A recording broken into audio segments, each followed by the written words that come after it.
Hi, hello, ನಮಸ್ಕಾರ. ನೀವು ನೋಡ್ತಾ ಇದ್ದೀರಾ ಸಮತಾ ಪಬ್ಲಿಕ್ ನ್ಯೂಸ್.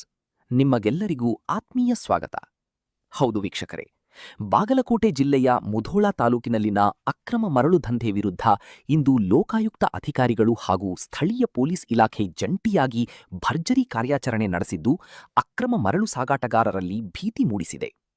ಮುಧೋಳ ತಾಲೂಕಿನ ಝುಂಜರಕೊಪ್ಪ ವ್ಯಾಪ್ತಿಯ ಹೊರವಲಯದಲ್ಲಿ ಹರಿಯುವ ಘಟಪ್ರಭಾ ನದಿ ದಂಡೆಯಲ್ಲಿ ಅಕ್ರಮವಾಗಿ ಮರಳು ಎತ್ತಿ ಸಾಗಾಟ ಮಾಡಲಾಗುತ್ತಿದೆ ಎಂಬ ಮಾಹಿತಿ ಹಾಗೂ ಸ್ಥಳೀಯರ ನಿರಂತರ ದೂರುಗಳ ಆಧಾರದ ಮೇಲೆ ಅಧಿಕಾರಿಗಳು ಇಂದು ಬೆಳಗಿನ ಜಾವ ದಾಳಿ ನಡೆಸಿದರು.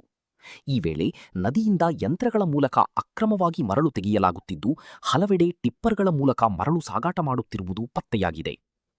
ದಾಳಿಯ ಸಂದರ್ಭದಲ್ಲಿ ಅಧಿಕಾರಿಗಳು ಅಪಾರ ಪ್ರಮಾಣದ ಅಕ್ರಮ ಮರಳನ್ನು ವಶಕ್ಕೆ ಪಡೆದಿದ್ದು 6ಕ್ಕಿಂತ ಹೆಚ್ಚು ಟಿಪ್ಪರ್ ವಾಹನಗಳನ್ನು ಜಪ್ತಿ ಮಾಡಿದ್ದಾರೆ ಎಂದು ತಿಳಿದುಬಂದಿದೆ.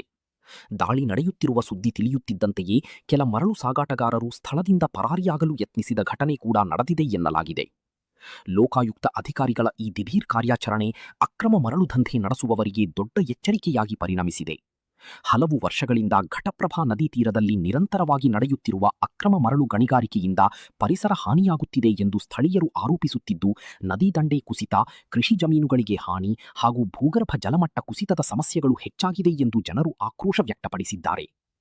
ಇನ್ನು ದಾಳಿಯಲ್ಲಿ ವಶಪಡಿಸಿಕೊಂಡಿರುವ ಮರಳಿನ ನಿಖರ ಪ್ರಮಾಣ ಎಷ್ಟು, ಜಪ್ತಿ ಮಾಡಲಾದ ವಾಹನಗಳ ಮೌಲ್ಯ ಎಷ್ಟು, ಈ ಅಕ್ರಮ ದಂಧೆಯ ಹಿಂದೆ ಇರುವ ಪ್ರಮುಖ ವ್ಯಕ್ತಿಗಳು ಯಾರು ಎಂಬ ಬಗ್ಗೆ ಅಧಿಕಾರಿಗಳು ತನಿಖೆ ಮುಂದುವರಿಸಿದ್ದಾರೆ. ಪ್ರಕರಣ ಸಂಬಂಧ ಕೆಲವರನ್ನು ವಶಕ್ಕೆ ಪಡೆದು ವಿಚಾರಣೆ ನಡೆಸುತ್ತಿರುವ ಸಾಧ್ಯತೆಯೂ ಇದೆ ಎಂದು ಮೂಲಗಳು ತಿಳಿಸಿವೆ.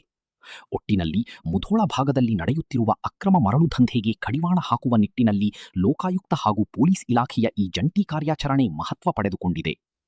ಮುಂದಿನ ಸುದ್ದಿಯೊಂದಿಗೆ ಮತ್ತೆ ಭೇಟಿಯಾಗೋಣ. ಅಲ್ಲಿವರೆಗೆ ನೋಡ್ತಾ ಇರಿ, ಇದು ನಿಮ್ಮ ಸಮತಾ ಪಬ್ಲಿಕ್ ನ್ಯೂಸ್.